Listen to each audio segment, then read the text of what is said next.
Un sondage expliquait justement que 97% des Français n'ont quasiment aucune connaissance ni aucune connexion avec l'armée. Alors, le service militaire, pour moi, personnellement, je trouve que ça a été un des grands échecs de Jacques Chirac, cette suppression du service militaire.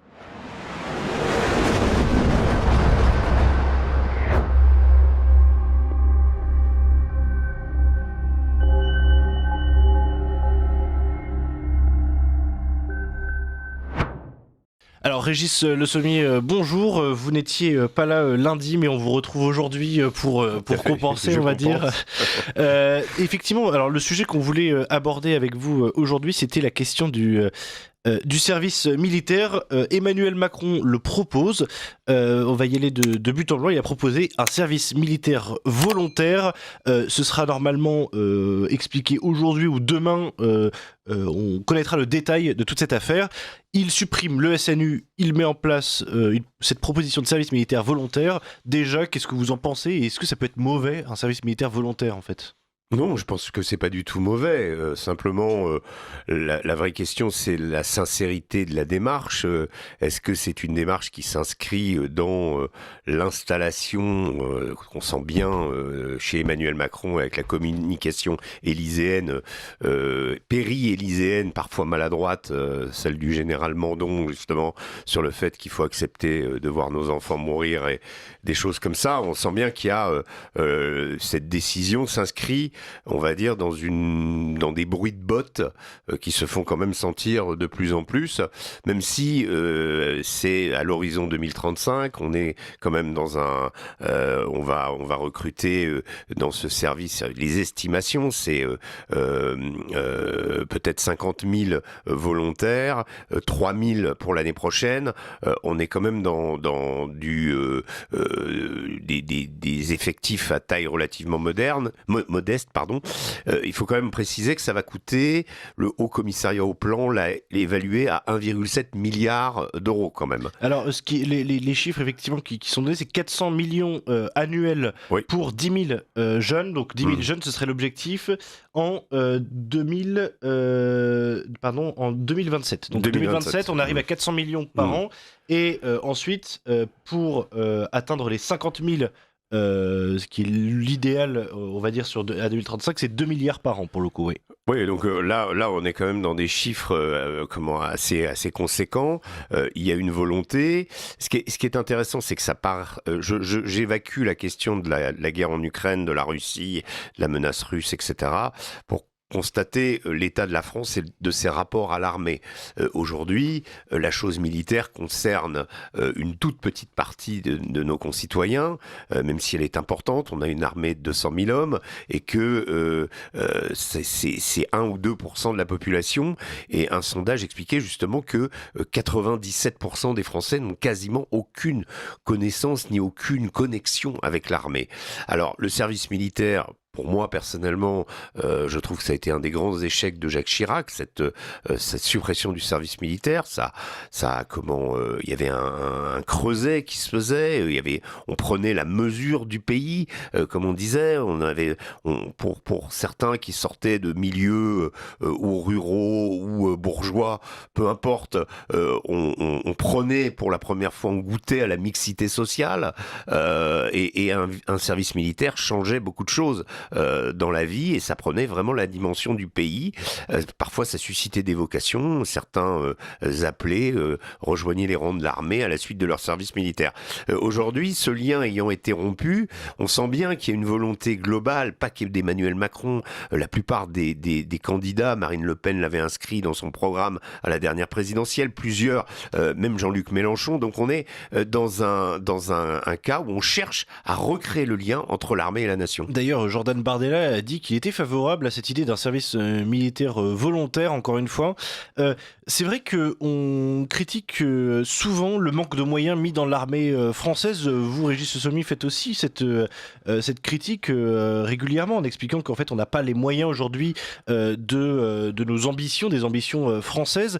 Est-ce que un service militaire de cette façon pour constituer une armée de réservistes, est-ce que c'est le bon moyen d'y arriver, ou alors est-ce qu'il faudrait plutôt se concentrer sur une forme d'armée de métier et sur une armée spécialisée? L'armée de métier, on peut toujours trouver des mesures incitatives pour encourager les jeunes à la rejoindre.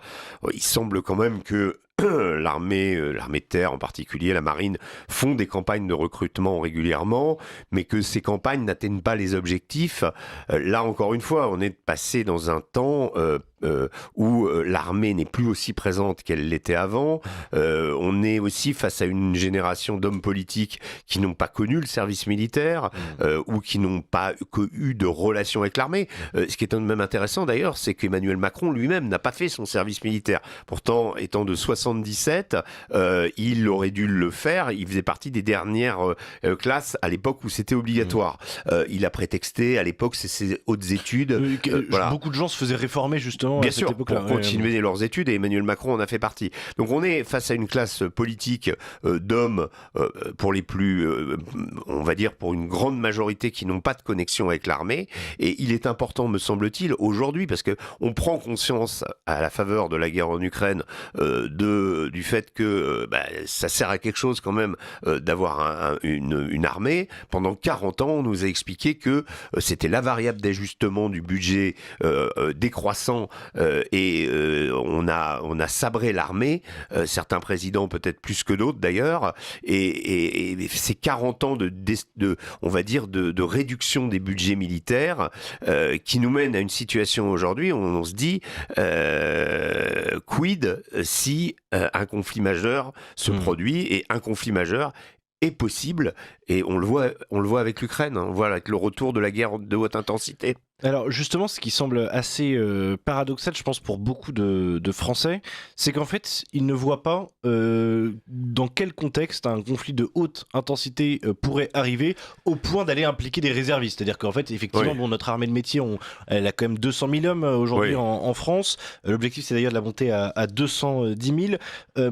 Il y a cette armée de métier, les gens ne voient pas forcément dans quel contexte on pourrait rentrer dans un conflit de grande ampleur, et donc se pose presque une question, parce que l'angoisse des Français, c'est d'abord plus, je pense, la guerre civile que la guerre en fait extérieure. Et à ce moment-là, est-ce que c'est une bonne idée forcément d'entraîner en fait, de mettre le pays au service militaire volontaire, alors que en fait il y a toutes ces tensions en fait internes à la société? Est-ce que vous pensez que ça pourrait apaiser la société, ou au contraire que ça entraînerait plutôt ce qu'on appelle la cinquième colonne parfois? Non, moi je pense que les missions de l'armée, elles sont... D'abord, les missions de l'armée, c'est pas d'intervenir dans les banlieues, hein. Je pense qu'on l'a dit, et il faut le répéter, le fonctionnement de l'armée n'est pas adapté à cela. On prend toujours en disant si à la guerre civile, l'armée interviendra. Mais bon, avant cette guerre civile, il existe quand même un certain nombre de corps, on va dire, qui sont désignés, qui ont été façonnés pour répondre aux questions de sécurité, et éventuellement, si une guerre civile se produit, pourront intervenir. Bref, on est quand même dans deux logiques complètement différentes.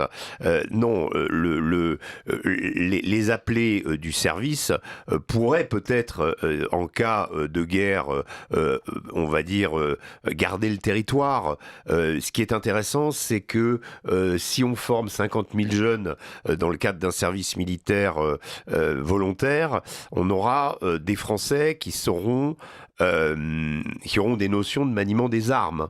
Vous avez des pays comme Israël ou la Suisse où vous avez beaucoup de gens dans la population qui connaissent le maniement des armes. Et ça change quelque chose. En fait. Oui. Ça change quelque chose. Nous, en France, on n'a pas cette notion-là. Et donc, le fait d'injecter, on va dire, dans la population cette formation, ou de recevoir cette formation, évidemment, moi, je pense que ça nous renforcera.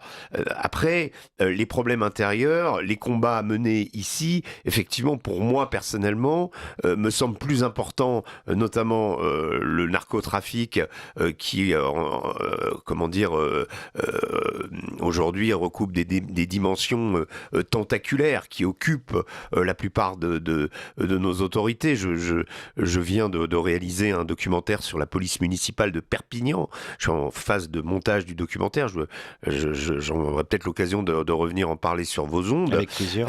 Mais ce qui est quand même très intéressant dans le cadre d'une ville comme Perpignan, qui n'est pas la pire ville de France, mais c'est que, on va dire, j'estime moi à 80% l'occupation d'un policier municipal, c'est la lutte contre les narcotrafiquants.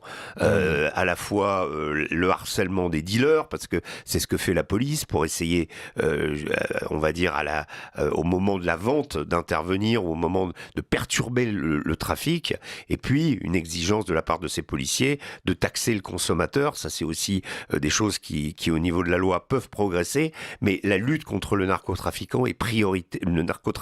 est prioritaire et me semble un combat d'urgence à une époque où il suffit pas de créer des prisons. On a, c'est certes une évolution majeure d'avoir créé ce centre où sont rassemblées les têtes de réseau, mais c'est de s'attaquer aux problèmes à la base, et notamment dans des villes comme Marseille où là, les stupes débordent tout. Voilà.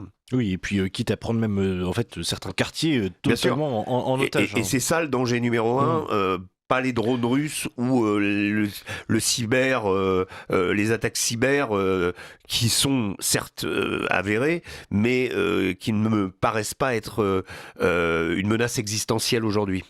Effectivement, disons que au quotidien, peut-être que c'est pas ce qui nous angoisse le plus, mais revenons sur cette histoire de service militaire un instant, parce que les auditeurs semblent beaucoup réagir dans le chat sur YouTube, donc n'hésitez pas d'ailleurs à poser vos questions, chers auditeurs, et justement ils voudraient votre réponse à une question. En fait, pour eux, si on les comprend bien, eh ben, en fait, les descendants d'immigrés de manière générale, et puis en fait ceux qui ne se sentent pas français, pourraient rejoindre justement ce service militaire volontaire, ou même s'il y avait un service militaire obligatoire, être formés par ce service militaire, et ainsi s'en servir dans le cadre justement de leurs activités, d'une activité de narcotrafic, dans le cadre d'une activité même, on va dire, peut-être même islamiste, et puis ils ajoutent également que il y a un problème alors c'est une autre question, mais il y a aussi un problème de moyens. Oui, il y a un problème de moyens. Alors, qui bénéficient d'une formation aux armes qu'ils vont réutiliser après dans le cadre du narcotrafic ou dans des activités de terrorisme de nature islamiste. Oui, ça c'est un risque, mais on sait très bien, et on l'a vu avec le Bataclan dont on vient de commémorer les 10 ans, que ces gens-là n'avaient pas attendu le service militaire pour se procurer des armes, et que sur le dark web et dans plein d'endroits en Europe, notamment en Albanie et dans des pays classiques, connus pour le trafic d'armes, en plus avec la corruption qui existe en Ukraine et le fait que certaines armes rejaillissent un peu partout dans le monde, ces groupes-là n'ont pas de problème pour trouver des armes. Je crois pas qu'un service militaire, même si le risque est évidemment là, mais va attirer des islamistes qui vont se former, on va dire, avec l'argent du contribuable pour ensuite se retourner dans la société, contre la société dans laquelle ils habitent. Voilà, je ne suis pas certain que ça se produise.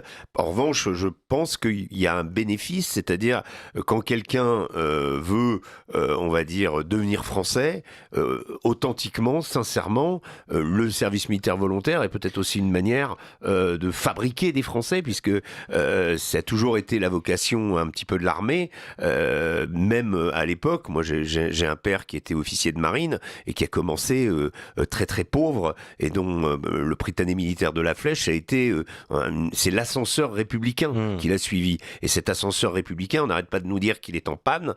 Peut-être que le service militaire peut aussi permettre à des gens, pas uniquement des immigrés, des Français aussi, de reprendre une connexion avec la communauté de destin que représente notre nation. Et est-ce que vous étendez votre réflexion au service militaire obligatoire ? Alors, je ne suis pas. Je pense que le test du service militaire volontaire est intéressant. Après, il va falloir regarder les mesures incitatives. Je me suis laissé dire que l'Allemagne proposerait, je crois que c'est pas encore voté, un service militaire. On est à une solde de 2500 € en Allemagne. Ça, 2600 Donc quelque chose de très attractif. En France, on n'est pas sur les mêmes montants. Je crois que c'est entre 900 et 1100 € oui, l'estimation. Donc il est clair qu'en Allemagne, il y a quelque chose de l'ordre du plus au niveau d'incitation. Est-ce que la solde en France est suffisante et suffisamment attractive aussi, parce que c'est un élément à ne pas négliger évidemment dans l'équation. Alors, Régis Le Sommier, peut-être qu'on va peut-être élargir un petit peu le sujet à ce niveau-là, parce que une question qui se pose, c'est aussi, on voit la Pologne par exemple, qui a désormais la plus grande armée d'Europe en termes de nombre de soldats d'actifs. On voit des pays comme la Finlande, la Suisse, vous en avez parlé, qui sont des pays qui ont une quantité de réservistes assez impressionnante. L'Allemagne qui est en train de se réarmer aussi. La Suisse est le plus ancien pays à avoir une formation militaire sans jamais avoir fait de guerre. J'aime bien l'anecdote, oui, effectivement. Mais justement, une question se pose. Aujourd'hui, la France a incontestablement la meilleure armée de toute l'Europe. Comment est-ce qu'on constitue une tradition militaire, et est-ce que vous pensez que la France peut soit perdre sa tradition militaire et sa qualité militaire, soit qu'elle se fasse rattraper par d'autres pays justement qui en fait constituent eux leurs armées à marche forcée? Non, je crois que la question de la Pologne, de la Finlande, d'abord en termes de population, on n'est pas dans les mêmes volumes, et ensuite il y a une histoire propre à ces pays qui est l'histoire de la confrontation avec la Russie, tout bonnement, une confrontation qu'elle se soit faite à l'époque soviétique ou avant même. Le voisin russe est immense, et le voisin russe a eu souvent tendance dans l'histoire soit à se faire envahir, soit à envahir les autres. Donc la confrontation, elle est là. La Pologne a eu des mailles à partir évidemment avec la Russie et avec l'Allemagne pendant la Seconde Guerre mondiale, a été dépecée, littéralement. Donc c'est des pays qui ont on va dire des réflexes. Et quand une menace se dresse à leurs frontières, en l'occurrence grâce ou à cause de la guerre en Ukraine, la Pologne réagit avec une défense collective innée, je dirais.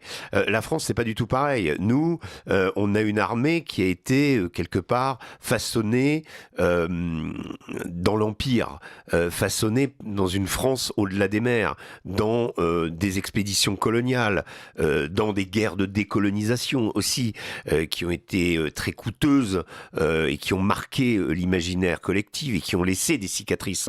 L'Algérie étant évidemment aujourd'hui encore un trou noir dans la conscience nationale. Beaucoup de choses ne sont pas réglées, mais la question militaire a beaucoup. Et puis en France, il faut pas oublier aussi, il y a la défaite de 39 qui reste une humiliation, qui a beaucoup atteint le moral des Français sur plusieurs générations.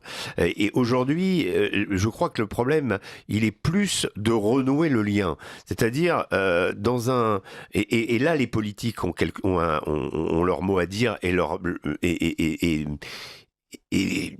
j'ai une exigence d'action.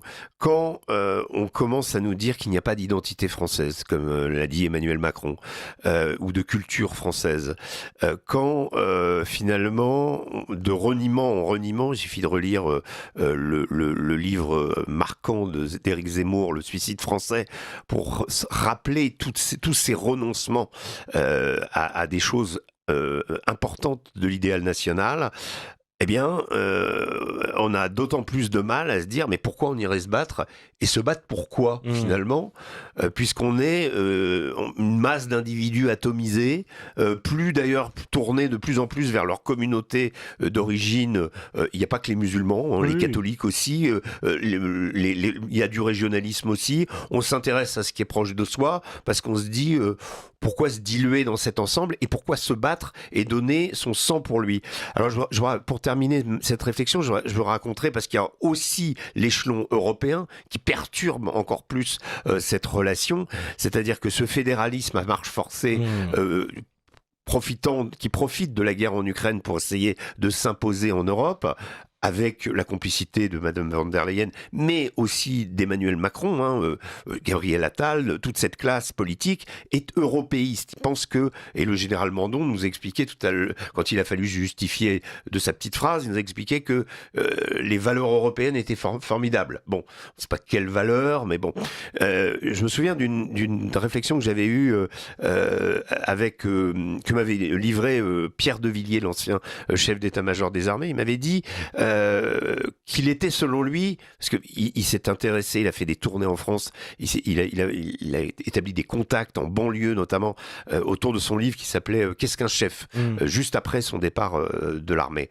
Et il est allé en banlieue, il m'expliquait d'ailleurs que la banlieue était plus intéressée par l'armée parce que ils avaient beaucoup de cousins, de frères qui étaient dans l'armée, il y a beaucoup de minorités dans l'armée française, alors que la police était restée un ennemi, vous voyez.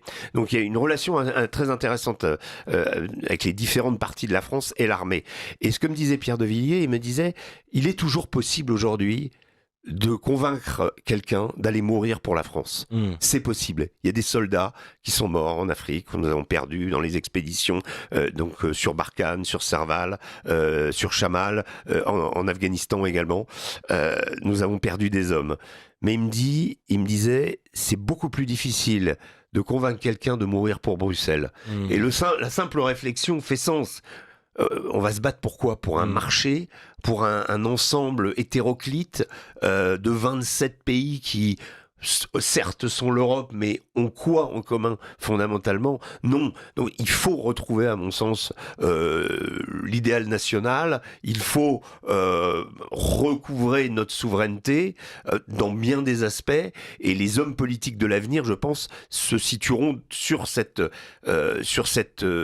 ligne et non pas sur une ligne européiste de dilution totale dans un grand ensemble dont on ne sait pas très bien où on va et dont les événements aujourd'hui d'actualité nous prouve l'obsolescence et nous prouve l'absence de pertinence. Voilà. Alors, je rappelle à nos auditeurs qui nous rejoindraient que je suis actuellement avec Régis Le Sommier, donc directeur de la rédaction d'Omerta que vous connaissez bien, et que dans quelques minutes nous serons rejoints par Jonathan Sturel pour sa chronique, et ensuite nous aurons une petite discussion entre un face à face entre Jonathan Sturel et Régis Le Sommier, où nous évoquerons toujours cette question du service militaire. Effectivement, vous posiez cette question, Régis, pourquoi se bat-on ? Et déjà, aujourd'hui, quand on regarde les dernières opérations, on va dire, extérieures françaises, on pense bien évidemment à Serval, à Barkhane, à d'autres opérations dans ce même genre. Est-ce que déjà, on va dire, défendre les intérêts français, c'est encore quelque chose qui est d'actualité, avec malheureusement en fait des personnes qui sont au gouvernement qui nous dégoûteraient presque en fait de ça. Enfin, est-ce que dans le fond, c'est vraiment la mission qu'arrive à atteindre la France depuis 15 ou 20 ans au niveau strictement militaire ? Mais non, je vais être tout à fait honnête. J'ai beaucoup couvert en tant que reporter la présence de la France en Afrique. J'ai été plusieurs fois embarqué dans des opérations, tant avec la Légion qu'avec les commandos parachutistes et même les forces spéciales au Sahel. Notre action a consisté énormément à abattre des leaders terroristes et leur faire la chasse. En termes de réussite, l'objectif premier était de renforcer les armées nationales et de faire en sorte que ces pays puissent voguer de leurs propres ailes, voler de leurs propres ailes. C'est un échec total. Et le repli de la France d'Afrique est un échec total. Il n'est pas uniquement imputable à Emmanuel Macron, mais il l'est en partie. Oui, parce que les opérations Serval et Barkhane en soi étaient plutôt bien menées quand même. Étaient bien perçues, mais quand vous faites une opération, on va dire, de police ou de sécurisation d'une zone, et qu'en même temps les infrastructures, les services publics, tout ce qui fait le tissu social se délite, comme ça a été le cas au Mali, eh bien, vous pouvez pas appeler ça un succès, et vous finissez à la fin à ce que toute la population vous accuse justement de tous les maux. Et c'est un peu ce qui s'est passé Mmh. en 8 ans de Serval et Barkhane. Et c'est ça le problème. Maintenant, il existe une certaine déconnexion, et ça je le regrette, des élites qui nous dirigent, trop, je dirais, focalisées sur des questions de communication et pas assez maîtrisant leur dossier de fond. C'est-à-dire qu'on se retrouve avec des ministres ou des envoyés sur place ou qui sont des communicants en fait et qui n'ont que très peu d'intérêt ou de connaissance même des pays. Et d'ailleurs, les militaires le ressentent eux-mêmes Mais bien souvent. sûr, mais bien sûr. Les militaires d'ailleurs sont intéressants parce que c'est eux qui font les guerres, qui mènent ces opérations, ces fameuses OPEX, et c'est eux qui ont le contact et qui comprennent ce qui se passe sur le terrain. Souvent, le gouffre entre les représentants de l'État et les militaires sur place est abyssal. Mmh. Oui, oui, c'est généralement ce qu'on entend. Nous, on a déjà d'ailleurs reçu à cet égard plusieurs officiers qui sont venus sur le plateau de ligne droite pour évoquer ce sujet, notamment d'ailleurs sur ces opérations Barkhane ou Serval, où en fait, effectivement, des personnalités. Alors, même si Sébastien Lecornu était assez apprécié quand même Oui, comme mais il y a ministre des des Armées. ministres appréciés. Voilà. Le Drian l'était aussi. Voilà, exactement. Voilà. Mais, Après, mais- il y en a d'autres un peu moins. Voilà, d'autres un peu moins. Et j'ai envie de dire que effectivement, ils sentaient une vraie déconnexion pour beaucoup entre en fait le terrain que eux Ouais. expérimentaient au quotidien et en fait les nécessités de communication de ces politiques, comme vous le disiez. Régis Le Sommier, on va faire une petite pause avec vous, mais vous restez, car nous allons écouter la chronique de Jonathan Sturel. 7h, 10h sur Radio Courtoisie, suivez la ligne droite. Bonjour Jonathan Sturel, est-ce que vous êtes bien avec nous ? Bonjour, alors moi je suis bien avec vous, est-ce que vous êtes bien avec moi? Tout à fait. Alors de quoi vouliez-vous nous parler aujourd'hui ? Ben moi je vais revenir sur un élément d'actualité qui a beaucoup fait réagir et qui a beaucoup fait parler ces derniers temps, dont vous avez vous-même parlé tout à l'heure, c'est vous dire que c'est un sujet d'actualité. Mais en essayant cette fois de l'aborder sous un angle un peu différent, donc il sera question ici évidemment de la guerre, de la bombe nucléaire, du général Fabien Mandon, chef d'état-major des armées, de Macron évidemment, inévitablement, et de l'un des aspects de la guerre hybride que nous livre le système depuis des années. Et cet aspect, c'est celui de la guerre psychologique. Alors j'ai conscience qu'utiliser ici le mot guerre peut paraître à certains abusif ou hyperbolique, alors pour me rapprocher au plus près du véritable état de tension qui existe entre les élites au pouvoir et le peuple, je dirais, ou je devrais plutôt peut-être parler de rapport de force. Mm. Et en l'occurrence, il est incontestable que ces élites sont vis-à-vis du peuple dans un rapport de force permanent, au lieu d'être à son service, comme cela était prévu initialement par la promesse démocratique. Alors j'ai dit guerre hybride, car en effet, le système combat ses adversaires par différents moyens, par la loi évidemment, en ayant créé un large panel juridique de lois liberticides, contraignantes et donc intimidantes, en laissant la justice entre les mains politisées de magistrats acquis aux humeurs de l'époque, en arrosant de subventions et de facilités fiscales tout un ensemble médiatique dont l'une des missions est de traquer les opposants pour créer les conditions de leur future désintégration sociale, laquelle passe assez souvent par une étape judiciaire avant, pendant ou après l'œuvre maléfique de la grande broyeuse médiatique.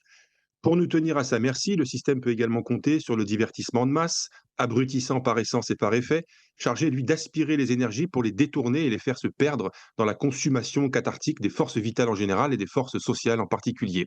Mais tout ceci est connu de ceux qui s'intéressent à l'emprise qu'un État peut exercer sur une population. Un autre aspect moins abordé, c'est celui donc de la guerre psychologique, et je vais tâcher ici d'en décrire de manière pas du tout exhaustive une partie des mécanismes. Récemment, un personnage a fait son irruption dans le champ médiatique, un certain général Fabien Mandon, récemment nommé chef d'état-major des armées. Un personnage étonnant par son allure, par sa diction, par son attitude physique. Je pourrais parler aussi du son de sa voix, mais en réalité, cette apparence ne poserait pas de problème en soi si elle n'était pas celle du plus haut gradé des armées françaises, de celui qui, hors le président, est le plus haut dans l'ordre hiérarchique militaire, et si ce personnage n'avait pas fait son entrée dans l'espace médiatique pour y tenir précisément des propos glaçants, anxiogènes, violents, terribles, c'est-à-dire menaçants. Nous l'avons vu et entendu à l'œuvre lors de la conférence des maires de France, puis sur un plateau de télévision du service public, pour assurer lui-même le service après-vente de sa propre intervention devant les maires. Et il a là-bas réitéré ses propos, toujours glaçants, toujours anxiogènes, toujours terribles. Et il y a quelque chose de très dérangeant dans le fait d'entendre dire des choses aussi graves par un individu à l'apparence aussi frêle et surtout aussi détendu.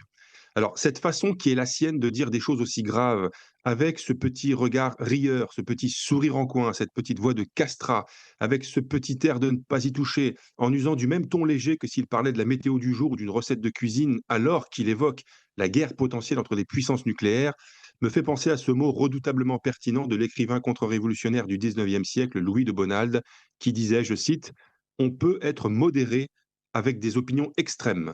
C'est ce qu'affectent de ne pas croire ceux qui sont violents avec des opinions faibles et mitoyennes. Ce propos, vous pouvez le retrouver dans un petit livre qui s'appelle d'ailleurs Pensées sur divers sujets de Louis de Bonald à la délégation des siècles, c'est ma maison. Ça, c'est la petite fenêtre de publicité, c'est cadeau.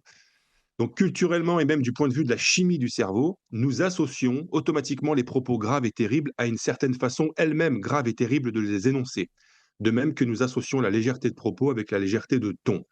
Dès que ces types différents se croisent et que l'on entend un homme dire des choses graves et terribles avec une légèreté qui détonne, cela crée en nous, culturellement et même du point de vue de la chimie du cerveau, une dissociation perturbante, un sentiment de quelque chose qui ne va pas, qui dissonne, qui dérange, qui trouble, comme si nous voyions un assassin commettre son crime barbare avec le sourire en chantonnant du Charles Trenet. C'est pour cela d'ailleurs que les films d'horreur utilisent fréquemment la figure du clown ou de la poupée pour enfants pour incarner des personnages malfaisants. Parce que culturellement, et donc aussi du point de vue de la chimie du cerveau, nous associons la figure du clown et celle de la poupée pour enfants à des fréquences morales et émotionnelles positives, drôles, familières, rassurantes. Et donc les voir subitement dans un film qui tue, qui massacre, qui font couler le sang, soit autant d'éléments que ces mêmes fréquences morales et émotionnelles associées au mal, à la souffrance et au négatif, cela cognitivement parlant, perturbe et nous effraie. Nous nous étions habitués à l'inversion des valeurs. Il faut maintenant composer avec le croisement des types graves et légers et nous habituer à entendre des gens énoncer, sourire en coin, yeux rieurs, que nous irons peut-être bientôt à la guerre nucléaire, le tout entre deux jingles festifs sur un plateau de télévision, le tout entre un extrait du dernier album de telle chanteuse à la mode et une chronique sur les bienfaits du magnésium sur l'organisme. Comment un fatras pareil pourrait ne pas fragiliser psychologiquement nos contemporains les moins préparés, voire carrément les rendre dingues? Je retiens ici deux possibilités. Soit c'est volontairement que cette caste envoie nous annoncer ses pires déclarations par des profils aussi déstabilisants que celui du général Fabien Mandon, auquel cas nous serions véritablement en face de psychopathes authentiques, assumant ouvertement de pratiquer la déstabilisation psychologique pour maintenir la foule dans un état d'hébétude stérilisant et castrateur, soit c'est involontaire, auquel cas nous sommes face à des dirigeants immatures, inconsistants, incapables de comprendre les règles élémentaires de l'âme humaine, puériles en somme, ce qui du coup nous renvoie à ce mot de l'Ecclésiaste, malheur à toi, pays dont le roi est un enfant. Dans un cas comme dans l'autre, vous en conviendrez, nous voilà plutôt mal embarqués. Pour terminer cependant, j'adresse volontiers ce message d'espoir à ceux que ce fatras n'a pas encore poussé dans la folie ou dans la désespérance. Vous n'êtes pas seuls et surtout, nous n'abdiquerons jamais l'honneur qui nous est fait de pouvoir être devant l'histoire, le dernier rempart contre les fous. Et vive la France. Je vous remercie. Merci beaucoup, Jonathan Sturel, pour cette chronique. Et chers auditeurs, la matinale n'est pas finie. Nous sommes toujours avec Jonathan Sturel et Régis Le Sommier, mais nous avons besoin de vous. Je rappelle que Ligne Droite Radio Courtoisie ne vit que grâce à vos dons.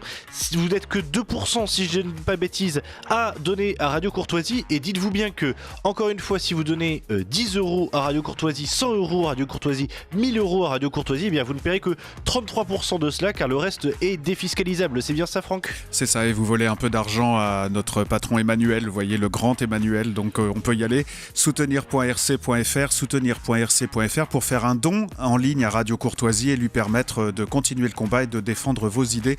Vous pouvez aussi envoyer vos chèques au 61 boulevard Murat, 75 016 Paris, et comme toujours, un grand merci d'avance. Voilà, et je vois que cette émission vous fait beaucoup réagir dans le chat, n'hésitez pas à parler. Et encore une fois, si vous voulez qu'on fasse d'autres matinales de Ligne Droite, vous voulez que ça se poursuive de manière éternelle, eh bien donnez à Radio Courtoisie. Et on a même un sondage si ça vous intéresse, oui, cher Alexandre. Très bien, eh bien lançons le face-à-face et puis parlons-en. Alors, très bien. Ligne droite, Nous avons de la visite. le face-à-face. Régis Le Sommier, je vois avant toute chose que vous vouliez réagir à la chronique de Jonathan Sturel. Non, je voulais réagir, je voulais rajouter une dimension qui la façon dont Fabien Mandon a été dépeint est parfaitement exacte, c'est criant de vérité. Ce qui m'a interloqué et ce qui à mon avis a interloqué beaucoup de Français dans ses propos, et il n'y a pas que lui à avoir parlé, à avoir à être venu pour le défendre ensuite. Je pense en particulier à Raphaël Glucksmann qui a expliqué aussi que les partis politiques en France, le RN, LFI, étaient des munichois, des capitulars, etc., etc.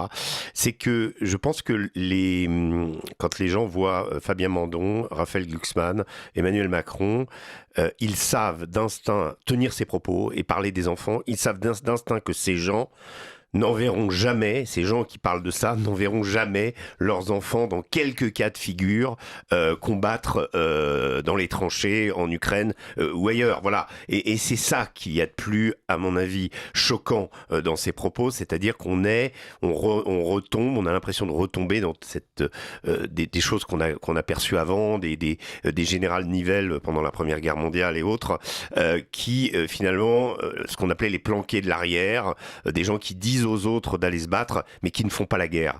La guerre, elle se fait par des individus et elle est décidée par les politiques et c'est l'individu de base qui l'a fait, quoi. Voilà. Alors attention sur ce point quand même, Régis Debray, parce qu'on sait qu'il y a aussi énormément de dirigeants politiques de la Première Guerre mondiale qui ont perdu nombre de leurs enfants au front, même l'état des gens qui étaient pas la plutôt même. favorables à la guerre. La moitié de la classe de normale supérieure en 14 est mort au combat. Oui.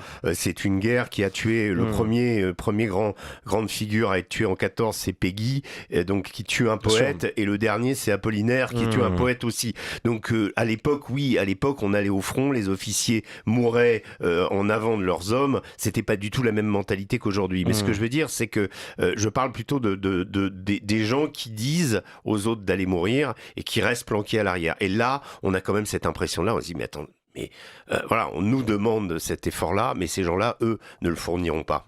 Alors, on a un auditeur qui nous dit qu'on est retombé dans l'ancien régime. Ben, c'est faux, parce que justement, dans l'ancien régime, eh bien, la noblesse, justement, allait combattre, était officier, voilà. Et en fait, c'était un petit peu le principe du service, en fait, qui était donné par la noblesse. Mais je crois que Franck, on a fait un sondage ce matin qu'on va peut-être pouvoir partager à Régis Sommier et Jonathan Sturel auprès de nos auditeurs. Donc. Absolument, les lignonautes sur la chaîne Ligne Droite de YouTube ont répondu à cette question. Êtes-vous favorable au retour du service militaire obligatoire ? Eh bien, écoutez, c'est très mitigé. J'aurais pensé qu'il y aurait beaucoup de oui. C'est 52% de oui contre 48% de non seulement. Alors, merci Franck. Jonathan Sturel, revenons effectivement un petit peu sur cette question du service militaire un instant, si vous le voulez bien. Là, en l'occurrence, donc Emmanuel Macron propose un service militaire volontaire, mais c'est là où on a posé, nous, la question plutôt d'un service militaire obligatoire à nos auditeurs. Effectivement, 52% de oui. Est-ce que ça veut dire quand même que est-ce qu'il faut retenir ces 52%, cette majorité de oui, qui veut dire que en fait il faudrait pouvoir remettre toute cette jeunesse dans ce cadre militaire, ou alors est-ce qu'il faut retenir les 48% de non de personnes qui n'ont effectivement pas confiance dans l'État pour l'armée, selon vous? Je vous dirais qu'en fait, il faudrait peut-être effectivement entrer dans le détail des réponses qui ont été données. Ceux qui ont répondu oui, pourquoi ils ont répondu oui? Peut-être que parmi ceux qui ont répondu oui, tous n'ont pas répondu oui pour la même raison, et la même chose pour l'autre réponse. Si on me demandait mon avis à moi, si on me l'avait demandé il y a quelques années, dans la mesure où je m'inscris dans une tradition de droite, j'aurais répondu que oui, il faut rétablir ce service, parce que je m'imaginais qu'être de droite signifiait reprendre à mon compte forcément toute idée qui s'apparente plus à la droite qu'à la gauche. Et il s'avère que le service national, le rapport, le lien entre la nation et l'armée, et cetera, a plutôt été quelque chose de droite dans la tradition de pensée, dans la tradition même politique et militaire de ce pays. Mais si on me reposait la question aujourd'hui, sur la question sur laquelle j'ai beaucoup évolué, et je vous dirais que si on devait rétablir un service militaire aujourd'hui, je n'aurais pas du tout confiance dans ce que serait ce service militaire, dans la mesure où cela voudrait dire quoi? Oui, est-ce qu'il faut renouer un lien recréer un lien entre la nation et l'armée, c'est-à-dire redonner à l'armée la place qu'elle a pu avoir à une époque, c'est-à-dire de faire que les civils et les citoyens, d'une manière générale, respectent leur armée, l'aiment, souhaitent même servir dans ses rangs, etc. C'était l'un des objectifs. C'était en dernier, c'était le principal objectif social de l'armée, de créer du lien, etc. Mais je suis d'accord avec le fait qu'il faut créer du lien entre la nation et l'armée, mais je ne suis pas enchanté par le fait que ce lien soit créé et assuré par les gens qui aujourd'hui nous gouvernent. Donc je suis d'accord pour que l'on enseigne à nos enfants le respect pour la figure du soldat qui va au sacrifice de sa vie parfois, qui se dévoue, qui sera toujours en première ligne pour nous protéger contre une menace extérieure et même, pourquoi pas demain, une menace intérieure. Et donc, nous leur devons quelque chose, nous leur devons notre liberté sans doute, nous leur devons notre sécurité. Donc, je suis tout à fait d'accord pour que nos enfants soient élevés, alors dans le culte de l'armée, c'est un grand mot, mais en tout cas dans le respect Mmh. de l'armée. Mais je pense que cette éducation peut être faite autrement que par un service militaire aujourd'hui. Parce que si on devait confier l'enseignement des vertus militaires et entretenir le lien entre la nation et l'armée, entre les jeunes et l'armée, et si les gens qui devaient assurer cet enseignement sont les mêmes qui nous gouvernent depuis 30 ou 40 ans, j'ai bien peur que l'armée ne serait plus qu'un prétexte, un marchepied pour, transformer l'objectif militaire en un objectif civique, politique évidemment, et je m'imagine qu'entre 2 cours, entre 2 leçons de FAMAS, on aurait des cours d'éducation civique pour nous apprendre, l'inclusivité, ce genre de choses. Donc j'ai aucune confiance entre ces gens. Je vois ce qu'ils ont fait de notre armée depuis un certain nombre de temps. Je vois ce qu'ils ont fait de l'idéal patriotique depuis un certain nombre de temps. Je ne vois pas comment des gens qui ont à ce point abaissé le sentiment dans l'armée, le sentiment dans la nation, pourraient demain refaire une génération de Français qui croient dans la nation, qui croient dans l'armée. Donc il faut enseigner à nos jeunes le respect de toutes ces hiérarchies, évidemment, mais le faire peut-être en dehors d'un cadre, si ce cadre devait être assuré par les gens qui nous gouvernent. Donc, en l'état actuel, si on me posait la question, je dirais, vu la configuration actuelle, je n'ai vraiment pas envie que nos jeunes soient pris en main 10 mois, 12 mois, 14 mois par la République d'aujourd'hui, parce que j'ai aucune confiance en elle et je suis absolument certain qu'elle se servirait de cette occasion pour mettre dans le crâne de nos gosses des choses qui n'auraient rien à voir avec l'objectif initial. Régis Sommier. Moi, je dirais que les gens qui aujourd'hui nous expliquent qu'il faut nous réarmer urgemment sont les mêmes qui nous ont désarmés pendant 40 ans. C'est-à-dire que c'est là où il y a un problème. Vous parliez, pardon, juste pour introduire, mais du délitement du sentiment de patriotisme, c'est exactement les mêmes personnes qui nous ont expliqué ça, exactement les mêmes. Oui, et les va-t-en-guerre d'aujourd'hui sont des gens qui nous proposent à longueur de temps une dilution dans le fédéralisme européen et qui en plus prennent prétexte de la guerre en Ukraine pour accélérer cette dilution des nations dans l'ensemble européen. Donc on est vraiment dans un paradoxe, c'est-à-dire que ils viennent nous donner des leçons de patriotisme, ils viennent finalement montrer du doigt leurs adversaires en les traitant de munichois, tout ce qu'on a entendu depuis le début de la guerre en Ukraine, mais eux-mêmes, à la base, sont des gens qui sont dans une idéologie anti-nationale. Voilà. Alors, moi, ce que je trouve fascinant avec vous deux, Régis Sommier et Jonathan Sturel, c'est qu'en fait, vous traduisez un sentiment qui est en fait assez présent chez nos auditeurs et d'une certaine façon, j'allais dire, c'est presque dommage que ce sentiment existe, mais c'est pas de votre faute, de leur faute, c'est qu'en fait, il y a une si faible confiance dans les hautes institutions que en fait, et d'ailleurs c'est presque un piège dans lequel certains tombent, mais en fait on en viendrait presque à par rejet de cette classe politique qui nous a tant nui, en fait à avoir du mal à faire la distinction entre cette classe politique qui gouverne et les intérêts de la France. Je sais pas si je suis... Mais c'est-à-dire que l'exigence, le retour du service national volontaire, la mobilisation, on va dire le fait que Emmanuel Macron dit, par exemple hier en Angola, il explique que une nation, pour faire face à la Russie, il faut être fort. C'est le contraire qu'il a fait. Il n'a pas passé son temps à nous expliquer que la colonisation avait été un crime contre l'humanité, que en fait tout ce qu'avait fait la France quelque part, qu'il n'y avait pas de culture française, et donc il passe son mandat à nous expliquer ça, et aujourd'hui, comme selon lui il y a menace, encore il faut la discuter et l'évaluer cette menace, moi je me demande si c'est pas de sa part un artifice pour s'accrocher à la dernière prérogative dont il dispose, n'ayant plus de majorité, étant bloqué sur sur le champ intérieur, on a bien vu, Emmanuel Macron veut compter et veut peser à l'international. En l'occurrence, moi j'ai un peu l'impression qu'il est le seul à tenir des propos pareils, dans un moment où précisément, même Volodymyr Zelensky se range derrière le plan Trump qui va être proposé en Russie, à la Russie. Donc on est dans un contexte où on est plutôt dans la recherche de la paix, et Emmanuel Macron, pour affirmer sa singularité, nous rabâche les oreilles avec la menace russe, qui, encore une fois, est certes palpable, elle existe, mais il y a quelque chose de suspect là-dedans, et comme il y a quelque chose de suspect dans cette façon brutale de nous vouloir réveiller notre patriotisme et vouloir jusqu'au point de se sacrifier pour la nation. C'est des propos qu'on n'entendait pas du tout avant dans sa bouche, et mais Emmanuel Macron n'est pas seul dans cette histoire. Il est le produit d'un système. Il est le produit, je dirais, d'une classe politique française qui progressivement a déserté l'idéal national. Et aujourd'hui, pour des questions de politique politicienne, parce que j'ai quand même plus l'impression que c'est ça, c'est la place d'Emmanuel Macron, c'est vouloir conserver jusqu'au bout, alors il aurait dû démissionner, pour moi, depuis longtemps, vu l'impasse dans laquelle il a mené le pays, l'attitude gaulienne eût été de remettre sa démission humblement et de passer le témoin. Il l'a pas fait, il s'accroche au pouvoir, et donc il manipule des concepts qui ne sont pas du tout à la base des concepts qui sont dans son, on va dire dans son. Alors nous, par rapport à ça, qui sommes patriotes, nous, effectivement, ça nous intéresse qu'il y ait un service national volontaire ou peut-être obligatoire. Moi, j'ai fait mon service militaire à l'époque où il était obligatoire. Ça m'a apporté beaucoup de choses. Ça a apporté beaucoup de choses à des générations de Français. Il y avait peut-être des nécessités de le réformer. Il y avait peut-être, l'interrompre brutalement comme l'a fait Chirac. Effectivement, c'est probablement une erreur.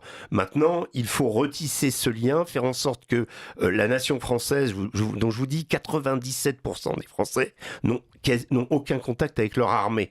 La classe des soldats professionnels, c'est-à-dire de l'armée de profession, c'est quelques pourcents de Français. Donc c'est très peu. Et effectivement, là, il y a quelque chose à recréer, mais la raison de ce constat, elle est la politique qui a été menée depuis des années par la droite comme par la gauche, d'ailleurs.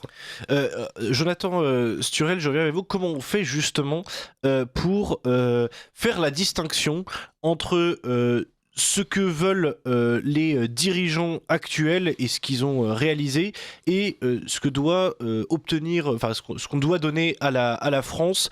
Comment on fait pour justement s'opposer à une classe politique qui visiblement ne sert pas nos intérêts, sans non plus tomber dans l'anti-France? C'est parce que c'est le piège dans lequel certains tombent, soit par américanisme, soit par volonté de quitter, de quitter ce pays et d'aller même contre ses intérêts pour porter allégeance à d'autres pays. Parfois, comment on fait pour opérer cette distinction et servir la France, même quand le gouvernement ne fait pas de son mieux en l'occurrence? Oui, c'est une question très intéressante et c'est une question qui mériterait d'être approfondie très très longuement. Je pense que pour commencer à comprendre ce qui se passe, il faut commencer par intégrer l'idée qu'il y a des gens qui n'ont pas l'intention de servir les intérêts de la France, voire qui ont l'intention de nuire aux intérêts de la France, que parmi ces gens, il y a des gens qui sont des puissances étrangères, qui jouent le jeu de la géopolitique, des intérêts contradictoires, etc. Et donc que de chercher à nous nuire représente quelque chose d'assez logique dans le fonctionnement des relations internationales, mais qu'il y a aussi des gens à l'intérieur de notre propre nation qui n'ont pas l'intention de servir les intérêts de la France. Et parmi ces gens qui, depuis l'intérieur de la nation, n'ont pas l'intention de la servir, il y a des gens qui sont au pouvoir de ce pays. Ça paraît fou parce que nous ne sommes pas habitués à entendre des choses pareilles. En tout cas, seulement depuis quelques années, nous commençons un petit peu à comprendre que nous sommes dirigés par des gens qui n'ont pas l'intention de servir la grandeur de la France. Mais c'est quand même une sorte de révolution mentale et cognitive de réussir à admettre que nous sommes potentiellement dirigés, gouvernés au sens politique, au sens institutionnel du terme, par des gens qui ne sont pas là pour servir les intérêts supérieurs de la nation. Ça paraît fou, c'est un effort intellectuel très important qu'il faut faire pour réussir à admettre intellectuellement, à conceptualiser intellectuellement que nous sommes potentiellement dirigés par des gens qui veulent le mal de ce pays. Et moi, je pense que Emmanuel Macron fait partie des gens qui veulent le mal de ce pays, en ce sens que je ne prétends pas qu'il souhaite une invasion militaire de la France par une puissance qui viendrait la terrasser physiquement parlant. Mais je pense qu'effectivement, la façon qu'il a de vouloir absolument diluer la souveraineté dans une structure européenne, de ne parler que de notre Europe, presque jamais de la France. Lorsqu'il parle des affaires intérieures, il parle surtout de la République. C'est une façon de nuire à la grandeur de la France, puisque c'est une façon de vouloir la diluer dans quelque chose qui serait potentiellement plus grand qu'elle. Donc c'est reconnaître sa petitesse, et je ne crois pas que l'on sert les intérêts d'une nation en ayant un discours qui constamment nous renvoie à la petitesse de la nation qu'on est censé servir et représenter à l'intérieur comme à l'extérieur. Donc la première étape, c'est même pas une étape politique au sens militant du terme, c'est plutôt une étape, j'allais dire psychologique, mentale, c'est d'arriver à faire comprendre, mais de le faire comprendre réellement, concrètement à nos contemporains, que nous sommes face à des gens qui veulent du mal à notre pays et que ce ne sont pas seulement des puissances étrangères, ce ne sont pas simplement des cinquièmes colonnes au service d'États étrangers, c'est pas simplement des manifestations d'ingérence d'États qui veulent nous déstabiliser, mais qu'il y a à l'intérieur des gens qui sont français comme vous et moi, de vrais Français, qui sont en politique, qui se font élire régulièrement, échéance après échéance, mais qui n'ont absolument pas l'intention de régler véritablement les problèmes de la France et de faire que la France redevienne un grand pays. Donc la première étape est celle-ci, elle est quasiment, mais elle est quasiment banale. Voilà. J'espère que j'ai le problème d'internet, mais je crois que je vais en avoir. Oui, on vous a mal entendu, mais vraiment en un mot, si vous voulez conclure, Jonathan Sturel. Je dirais en un mot qu'il ne faut jamais désespérer, que la France, c'est la critiquer comme elle est devenue, et que si nous critiquons la France telle qu'elle est devenue, si nous critiquons les dirigeants de la France actuelle, ce n'est pas un propos dirigé contre la France, mais précisément dirigé contre manifesté pour exprimer notre volonté de sauver ce pays de gens qui lui nuisent, y compris de l'intérieur. Aimer la France, c'est la critiquer comme elle est devenue. Eh bien, c'est presque des propos weiliens que vous nous donnez ici, Jonathan Sturel. Mais merci de nous laisser avec cette note d'espoir. Merci aussi à vous, Régis Le Sommier, d'être venu pour en fait évoquer notamment cette question du service militaire. Question très intéressante qu'on pourra sans doute étudier à nouveau dans les semaines à venir. Sur la question du général Mandon aussi, merci d'avoir été là. Et puis on vous dit à lundi prochain. Oui, ça marche, vous va avec plaisir. 9h. Voilà. Merci beaucoup Régis.